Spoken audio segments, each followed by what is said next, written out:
Hello बच्चों, स्वागत है आप सभी का आपके अपने YouTube चैनल RKCI पर। तो बच्चों देखिए, आज से हम आपके लिए बायोलॉजी के इम्पोर्टेंट क्वेश्चन लेकर आने वाले हैं। ये सीरीज रहने वाली है आपके स्पेशली जो जेट एग्ज़ाम होने वाला है 2025 के लिए। किसके लिए? 2025 में जो आपका जेट एग्ज़ाम, जेट एग्ज़ाम का मतलब होता है जॉइंट एंट्रेंस टेस्ट। ठीक है, तो ये जो एग्ज़ाम है ये एग्रीकल्चर के जो बच्चे हैं, एग्रीकल्चर डिपार्टमेंट से जो बच्चे हैं, उनका ग्रेजुएशन के लिए जो एडमिशन होता है गवर्नमेंट कॉलेज में, उनके लिए एंट्रेंस एग्ज़ाम होता है। ये राजस्थान के लिए होता है। और जो CUET होता है, ठीक है, ये किन के लिए होता है? जो सेंट्रल यूनिवर्सिटीज़ होती हैं, वो जो एग्रीकल्चर BSc कराती हैं, ये उनके लिए होता है ना। ठीक है, तो इन दोनों एग्ज़ाम्स में जो क्वेश्चन आ रहे हैं, उन दोनों के लिए ये टेस्ट रहने वाला है, क्योंकि उन सभी में बायोलॉजी आ रही है, दोनों ही में। और एग्रीकल्चर जो बायोलॉजी है वहाँ पर है। बायोलॉजी के इम्पोर्टेंट क्वेश्चंस हम शेयर करने वाले हैं अभी आप सभी के साथ, तो वीडियो को लास्ट तक देखिएगा और सभी क्वेश्चंस के हम सॉल्यूशन कराने वाले हैं, तो अपनी तैयारी को और अच्छे से चेक कीजिएगा। ठीक है, तो चलिए बिना देरी के स्टार्ट करते हैं आज के क्वेश्चंस।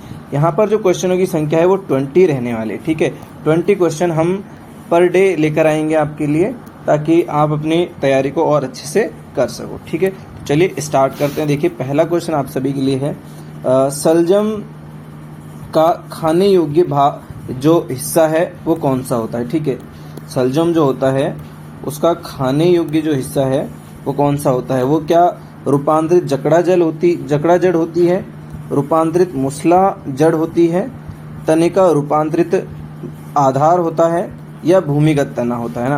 तो इनमें से कौन सा राइट आंसर हो जाता है? देखिए, इसका जो राइट आंसर हो जाता है वो हो जाता है यहाँ पर जो शलजम है वो क्या है?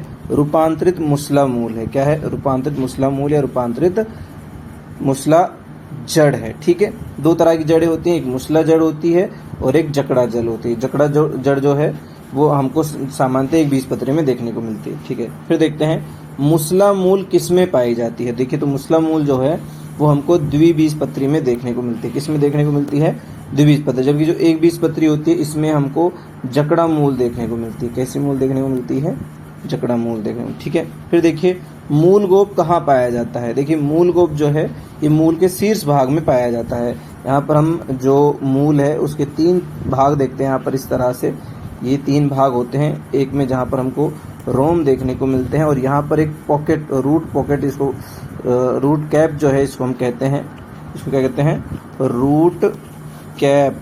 ठीक है, या मूल गोप इसको कहते हैं। ये क्या होता है? यहाँ पर विभ्योजोतक भाग होता है। क्या होता है? विभ्योजोतक भाग होता है जड़ का। ठीक है, वहाँ पर एक स्ट्रक्चर होती है जो इस विभ्योजोतक की क्या करती है? सुरक्षा करती है। ये विभ्योजोतक कहाँ होता है? ये मूल के शीर्ष में होता है। कहाँ होता है? मूल के शीर्ष में होता है। तो ये क्या करता है? इसकी सुरक्षा करती है। तो ये यहाँ पर रूट कैप होता है जो सुरक्षा करता है, और कहाँ होता है? मूल शीर्ष पर होता है। ठीक है, फिर देखिए नेक्स्ट क्वेश्चन है, कौन से ऊतक की कोशिकाएं लगातार विभाजन करती रहती हैं? जाइलम, फ्लोएम, पेरेन्काइमा, विभेजोतक। तो राइट आंसर हो जाएगा विभेजोतक। विभेजोतक जो है यहाँ पर ऐसा ऊतक है जिसकी कोशिकाएं क्या करती हैं? लगातार विभाजन करती रहती है। क्या करती हैं? लगातार विभाजन करती रहती हैं। और ये कहाँ पाई जाती हैं? ये ऐसे ऊतक ये हमको प्रोशीर्ष में देखने को मिलते हैं, है ना, या फिर मूल शीर्ष में हमको ये स्पेशली देखने को मिलते हैं। ये भी 3 प्रकार के होते हैं, अंतर्वेशी और पार्श्वी और शीर्षस्थ विभेजोतक होते हैं। ठीक है, फिर बात करते हैं। देखिए नेक्स्ट क्वेश्चन यहाँ पर क्या है? नेक्स्ट क्वेश्चन है, फ्लोएम पेरेन्काइमा किस में अनुपस्थित होता है? एक बीजपत्री तने में, द्विबीजपत्री तने में, एक बीजपत्री जड़ में, या द्विबीजपत्री जड़ में? तो देखिए यहाँ पर राइट आंसर जो हो जाएगा वो हो जाएगा एक बीजपत्री तने में। देखिए यहाँ पर जड़ हो या फिर तना हो, उसमें हमको 2 तरह के ऊतक देखने को मिलेंगे, स्पेशली जाइलम और फ्लोएम। ठीक है, तो यहाँ पर जो फ्लोएम है, फ्लोएम में 4 प्रकार की कोशिकाएं होती हैं। एक होती है चालनी नलिका, ठीक है, एक होती है सहकोशिका, एक होती है जाइलम पेरेन्काइमा, फ्लोएम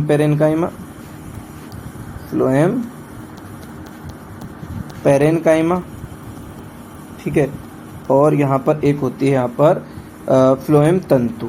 ठीक है, ये 4 प्रकार की कोशिकाएं होती हैं फ्लोएम ऊतक में। तो यहाँ पर क्या होता है, जो एक बीजपत्री तना है उसमें कौन सी अनुपस्थित होती है, फ्लोएम पैरेन्काइमा है, जो ये इसमें नहीं देखने को मिलती। ठीक है, तो ये इसका राइट आंसर हो जाएगा। फिर देखिए नेक्स्ट क्वेश्चन यहाँ पर क्या कहता है। नेक्स्ट क्वेश्चन यहाँ पर ये है 6th क्वेश्चन है, किस प्रकार के पुष्प में अंडाशय सबसे ऊपर होता है। देखिए यहाँ पर अंडाशय की स्थिति के आधार पर या जायंग की स्थिति के आधार पर जो पुष्प है वो 3 प्रकार के होते हैं, अधोजायंगी, अधिजायंगी और परिजायंगी। अर्ध अधिजायंगी परिजायंगी का ही भाग है ना। तो यहाँ पर देखिए क्या होता है, अधोजायंगी जो है इसमें क्या होता है, अंडाशय सबसे ऊपर होता है। कहाँ होता है, अंडाशय सबसे ऊपर होता है। उसके बाद बात करें अधिजायंगी में क्या होता है, ये सबसे नीचे होता है। क्या कहाँ होता है, सबसे नीचे होता है। और यहाँ पर परिजायंगी अर्ध अधिजायंगी में क्या होता है, ये मध्यम होता है। इन तीनों के ही डायग्राम बड़े इंपॉर्टेंट हैं, है ना। कभी कभी डायग्राम से क्वेश्चन आ जाते हैं। तो कुछ इस तरह से होता है, मान लो ये अंडाशय है, ये वर्तिकाग्र है और ये पुष्पासन व्यवस्थित है। कहाँ पर है, पुष्पासन। अब इसके साथ यहाँ पर हमको पुमंग और ये यहाँ पर हमको दल, इस तरह से दल, और यहाँ इस तरह से हमको बाह्य दल देखने को मिलते हैं। ये वाली कंडीशन जहाँ पर क्या है, अंडाशय टॉप पर है, तो ये अधोजायंगी वाली कंडीशन है। कौन सी है, अधोजायंगी। और जब अंडाशय सबसे ऊपर होता है तो ऐसे अंडाशय को हम उदरवर्ती अंडाशय कहते हैं। क्या कहते हैं, उदरवर्ती अंडाशय कहते हैं। ठीक है, ये ध्यान रखिएगा। फिर नेक्स्ट क्वेश्चन देखते हैं। देखिए नेक्स्ट क्वेश्चन यहाँ पर क्या है। नेक्स्ट क्वेश्चन है, पत्ती का चपटा भाग क्या कहलाता है। तो पत्ती का ये देखिए, पत्ती के भाग है पर्णवृंत, पर्णफलक, फलककोर और यहाँ पर पर्णाधार। तो जो चपटा भाग है, जैसे ये मान लो एक पत्ती हम यहाँ पर बना देते हैं, ये पत्ती है, ये पर्णवृंत हो जाएगा। ठीक है, ये पर्णवृंत हो जाएगा। यहाँ पर मध्य सिरा है। ठीक है, इसके जो ये किनारे हैं ये पर्ण फलक कोर हैं, या फलक कोर भी इनको हम कह देते हैं, ये फलक कोर हो गए। ठीक है, यहाँ पर क्या होता है, ये इस तरह से यहाँ पर्ण आधार होता है। क्या होता है, पर्णाधार होता है। ठीक है, उसके बाद ये जो पूरा एरिया है चपटा भाग, ये होता है यहाँ पर पर्ण फलक होता है। क्या होता है, पर्ण फलक होता है। तो राइट आंसर हो जाएगा पर्ण फलक। ठीक है, चपटा भाग क्या होता है, पर्ण फलक होता है। फिर देखिए नेक्स्ट क्वेश्चन यहाँ पर 8 क्वेश्चन है। ये क्या है, पौधों में अनुभागीय या अपस्थानिक जड़ों के निर्माण के लिए उत्तरदायी ऊतक कौन सा है। कॉर्टेक्स है, पिज्जा या मज्जा या फिर पित्त है, एंडोडर्मिस है या पेरिसाइकिल है। याद रखना, जड़ों में जो अपस्थानिक जड़ें निकलती हैं, है ना, वो कहाँ से निकलती हैं, परिरंभ से। कहाँ से निकलती है, परिरंभ। याद रखना, परिरंभ एक तरह का भरण ऊतक है। कैसा ऊतक है, ये भरण ऊतक है। ठीक है, फिर देखिए यहाँ पर नेक्स्ट क्वेश्चन है, संयुक्त बंध संवहन मंडल पाया जाता है एक बीजपत्री तने में, एक बीजपत्री जड़ में, द्विबीजपत्री तने में या द्विबीजपत्री जड़ में। देखिए जो संवहन मंडल हैं वो 2 प्रकार के होते हैं, उनकी स्थिति के आधार पर। एक होते हैं संयुक्त, ठीक है, एक होते हैं संयुक्त और एक होते हैं अरीय। ठीक है, एक होते हैं अरीय।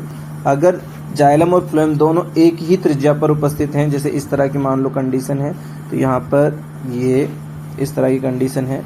मान लो ये वाले जाइलम है और ऊपर वाला जो है ये फ्लोएम है। ये क्या है, ये है फ्लोएम, बाहर की ओर होता है जनरली, और ये है जाइलम। ठीक है, तो यहाँ पर दोनों की त्रिज्याएं समान है, तो इस तरह के जो ऊतक होते हैं उनको हम संयुक्त ऊतक कहते हैं। अब जो अरीय संवहन मंडल होते हैं उनमें क्या होते हैं, इनकी त्रिज्याएं अलग अलग होती है। जैसे मान लो ये है यहाँ पर जाइलम, ठीक है, अब इनके बीच बीच में ये वाला जो एरिया है ये फ्लोएम का है। किसका है, ये वाला एरिया फ्लोएम का है और ये वाला जाइलम का। तो दोनों अलग अलग त्रिज्याओं पर है। इस तरह से 2 प्रकार के होते हैं। दूसरी बात है ना, अभी जो अरीय संवहन मंडल है ये हमको देखने को मिलते हैं किनमें, जड़ों में मिलते हैं, एक बीजपत्री जड़ हो या द्विबीजपत्री जड़ हो। अब यहाँ पर संयुक्त की बात की तो सीधी बात, अब तना है ना। अब तने में भी बंद संवहन मंडल और खुला संवहन मंडल का मतलब क्या होता है, देखिए बंद और खुले में डिफरेंस क्या है, कैम्बियम का। अगर संवहन मंडल जाइलम और फ्लोएम के बीच में क्या है, कैम्बियम उपस्थित है। क्या उपस्थित है यहाँ पर, कैम्बियम। अगर जाइलम और फ्लोएम के बीच में कैम्बियम उपस्थित हैं तो कैसे होंगे, खुले संवहन मंडल होंगे, और अगर अनुपस्थित है तो बंद संवहन मंडल होंगे। अब यहाँ पर देखिए एक बीजपत्री तने में कैम्बियम नहीं पाई जाती, इसी कारण ये क्या नहीं करते, द्वितीयक वृद्धि। तो राइट आंसर यहाँ पर एक बीजपत्री हो जाएगी। फिर देखिए 10वां क्वेश्चन क्या कहता है, निम्नलिखित में किन ऊतकों में जीवित कोशिकाएं होती हैं। वाहिकाओं में, वाहिनिकाओं में, सहकोशिकाओं में, दृढ़ोतक में। देखिए यहाँ पर जो वाहिकाएं हैं, वाहिनिकाएं और दृढ़ोतक है ना, दृढ़ोतक की कोशिकाएं मृत होती हैं। कैसी होती हैं, मृत होती हैं। अब वाहिनिकाएं और वाहिकाएं ये दोनों ही जाइलम के भाग है। किसके भाग है, जाइलम के भाग है, और ये दोनों कोशिकाएं भी मृत होती है। सह कोशिका जो है फ्लोएम का भाग है। किसका भाग है, फ्लोएम का, याद रखिएगा। ठीक है, और फ्लोएम में मात्र एक जाइलम तंतु को छोड़ दे तो बाकी तीनों कोशिकाएं, चाहे सह कोशिकाएं हो, चालन नलिका हो या फिर फ्लोएम पेरेन्काइम, सभी जीवित होती हैं। तो यहाँ पर राइट आंसर इसका क्या हो जाएगा, यहाँ पर देखिए राइट आंसर जो हो जाएगा वो सी इसका राइट आंसर है। फिर देखिए निम्नलिखित में से कौन सा फल अनिषेक फल है, तो यहाँ पर केला है। केला मतलब ऐसा फल जो बिना निषेचन के प्राप्त होता है, जिसमें बीज नहीं बनते हैं, वो कैसा है, केला हो जाएगा अनिषेक फल। ठीक है। अरीय संवहन मंडल पौधे के किस भाग में पाए जाते हैं, तो अभी हमने बात किया था ऐसे संवहन मंडल जो अलग अलग त्रिज्याओं में देखने को मिलते हैं, तो द्विबीजपत्री जड़ हो जाएगी। फिर देखिए कैस्पेरिन पट्टियां कहाँ पाई जाती है, जड़ में, तने में, पत्ती में, फूल में। देखिए जो कैस्पेरिन पट्टियां होती हैं हम यहाँ पर देखते हैं, जब जड़ की स्पेशली हम आंतरिक स्ट्रक्चर देखते हैं, सबसे पहले हमको यहाँ पर बाह्य त्वचा देखने को मिलती है। बाह्य त्वचा के अंदर क्या होता है, वलकुट होता है। क्या होता है, इस तरह से वलकुट होता है, और वलकुट के अंदर हमको यहाँ पर क्या है, एक परत देखने को मिलती है जो कि होती है एंडोडर्मिस या अंतस्थ त्वचा होती है। उसकी जो कोशिकाएं होती है ना, उसकी कोशिकाएं जो होती है उस पर कुछ मोम के जैसा पदार्थ उपस्थित होता है, जिस कारण ये इसकी कोशिका भित्ति मोटी हो जाती है। और ये जो यहाँ पर अंतस्थ त्वचा है, ये वाला भाग क्या बनाता है, यहाँ पर इसमें मोटी हो जाने के कारण ये बनाती है कैस्पेरिन पट्टियाँ। इन कैस्पेरिन पट्टियों में क्या होता है, इन कैस्पेरिन पट्टियों में जल अपारगम्य होता है, यानी कि जल यहाँ से नहीं निकल सकता। तो इस तरह की स्ट्रक्चर जो है हमको जड़ों में देखने को मिलती है। किसमें देखने को मिलती है, जड़ों में। ठीक है। फिर बात करते हैं नेक्स्ट क्वेश्चन की ओर। नेक्स्ट क्वेश्चन है भोजन संग्रहण कौन से ऊतक द्वारा होता है, तो यहाँ पर देखिए भोजन संग्रहण यहाँ पर पेरेन्काइमा ऊतक द्वारा होता है। ठीक है। फिर देखिए असम्मित पुष्प कौन सा है, यहाँ पर पुष्प 3 प्रकार के होते हैं सम्मिति के आधार पर। एक होते हैं असम्मित, ठीक है, यहाँ पर असम्मित, एक होते हैं अरीय सम्मित, ठीक है, या त्रिज्य सम्मित भी कह देते हैं इसको, है ना, और एक होते हैं द्विपार्श्व सम्मित या एक व्यास सम्मित भी कह देते हैं, द्विपार्श्व या एक व्यास सम्मित। ठीक है। ये 3 प्रकार के पुष्प होते हैं। अरीय या त्रिज्य जो होते हैं, इनको हम एक से ज़्यादा ऐसी रेखाएं जो इसके मध्य या अक्ष में से गुजरती हैं और 2 बराबर भागों में बांटते हैं। असम्मित जो पुष्प होते हैं, ऐसे पुष्प होते हैं जिनको हम 2 बराबर भागों में नहीं बांट सकते। इसका राइट आंसर यहाँ पर कहना हो जाता है। ठीक है।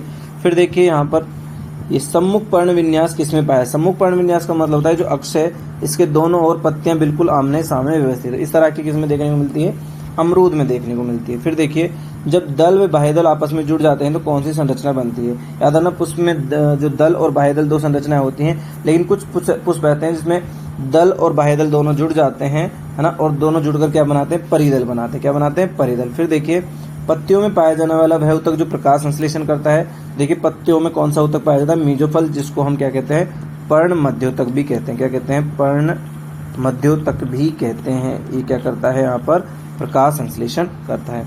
रंध्र तंत्र किनसे मिलकर बना होता है, देखिए रंध्र तंत्र में जो हमको देखने को मिलती है कुछ इस तरह की स्ट्रक्चर देखने को मिलती है ना, और ये दोनों द्वार कोशिकाएं हैं, और इन द्वार कोशिकाओं के चारों ओर किस तरह से होती हैं, इस तरह से सहायक कोशिकाएं होती, क्या होती हैं, सहायक। ये सभी सहायक कोशिकाएं हैं, और ये यहाँ पर क्या है, ये द्वार, ये क्या है, द्वार कोशिकाएं हैं। ठीक है। ये रेड सी सभी क्या है, सहायक कोशिकाएं हैं, सहायक कोशिकाएं। ठीक है। और यहाँ पर ये है रंध्र छिद्र, क्या है, ये रंध्र छिद्र है। ठीक है। तो ये तीनों मिलकर रंध्र छिद्र, द्वार कोशिकाएं और सहायक कोशिकाएं, ये सभी मिलकर क्या बनाती है, रंध्र तंत्र बनाती है। फिर देखिए यहाँ पर नेक्स्ट क्वेश्चन क्या है, नेक्स्ट क्वेश्चन है क्यूटिकल अनुपस्थित होती है। देखिए क्यूटिकल क्या है, जो सबसे बाहरी परत होती है मोम की होती है। कैसी होती है, मोम की बनी होती है ना, मोम जैसे पदार्थ की बनी होती है क्यूटिकल। तो ये क्या करती है, ये जल में अपारगम्य होती है, जल के लिए अपारगम्य होती है, जल यहाँ से ताकि ना निकल सके। जनरली ये जड़ में अनुपस्थित होती है। कहाँ अनुपस्थित होती है, जड़ में। तो राइट आंसर हो जाएगा मूल्य जड़। लेकिन तना पत्ती फल में उपस्थित होती है और क्या करती है, वाष्पोत्सर्जन को रोकती है। तो इस तरह से ये आपके लिए 20 क्वेश्चन थे। किस तरह के क्वेश्चन लगे कमेंट बॉक्स में ज़रूर बताइएगा, है ना, और वीडियो को अपने दोस्तों के साथ शेयर कीजिएगा, और अगर आप पहली बार चैनल पर जुड़े हो तो चैनल को सब्सक्राइब करना ना भूलिएगा। मिलते हैं नेक्स्ट वीडियो में, तब तक के लिए धन्यवाद।